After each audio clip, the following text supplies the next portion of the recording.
Calquera palabra é insuficiente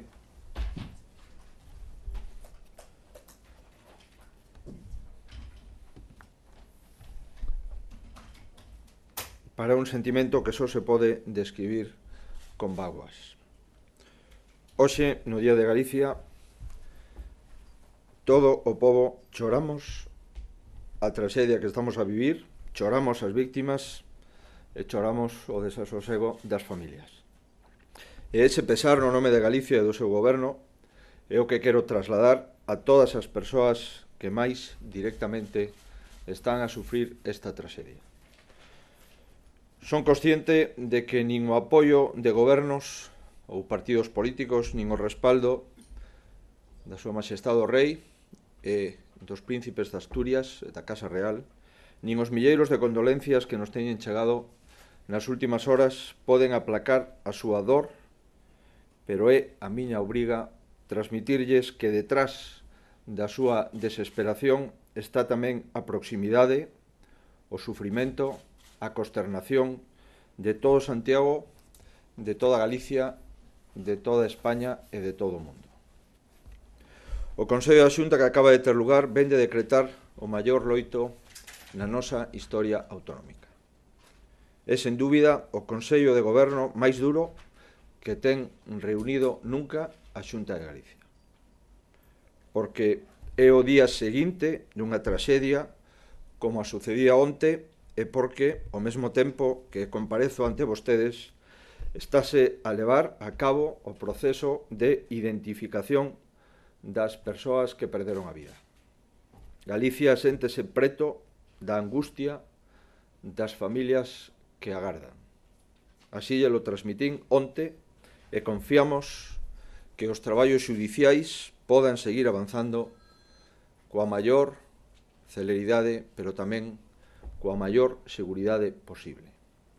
Durante os próximos 7 días, Galicia estará de loito oficial e por sempre máis tristes.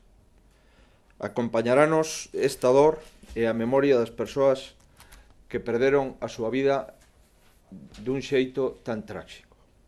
Neste momento, 77 persoas son os datos máis fiables dos que dispoñemos. 77 persoas que perderon a súa vida e aínda falta algúns traballos por rematar.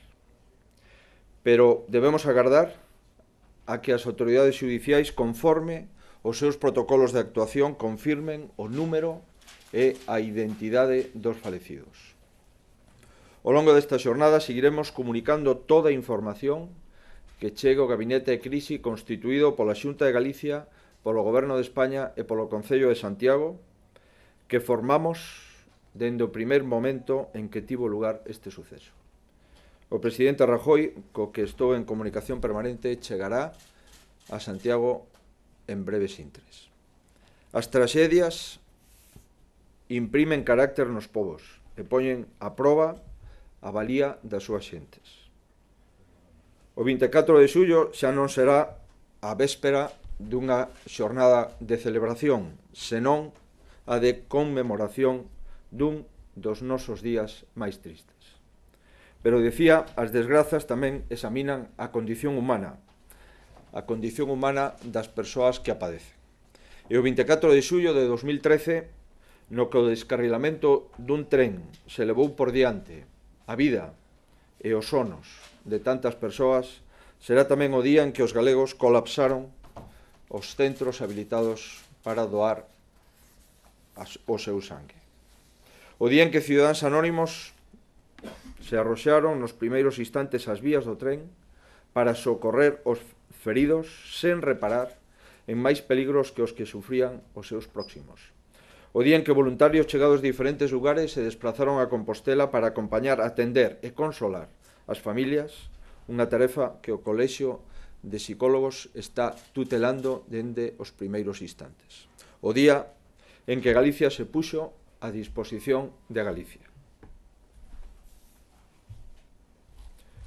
E toda España, desde todas as comunidades autónomas.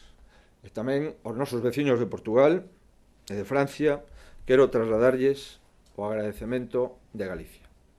E quero de xeito subliñado destacar o esforzo e a excepcional resposta do persoal sanitario do Servizo Galego de Saúde.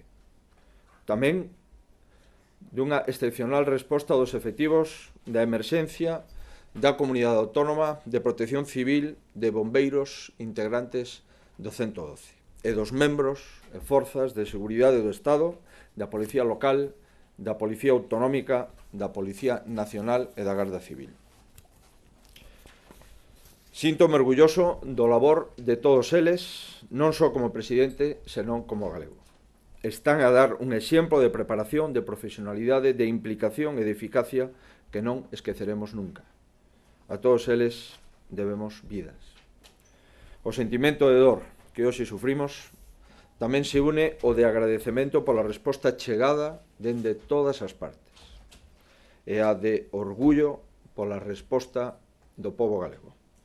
Unha vez máis comprometido, unha vez máis solidario, unha vez máis exemplar. Non hai maneira máis tráxica de mostrar a grandeza dun pobo e Galicia tena en todas as circunstancias. Hoxe, Día de Galicia, que sempre celebramos, sufrimos unidos. Descansen en paz.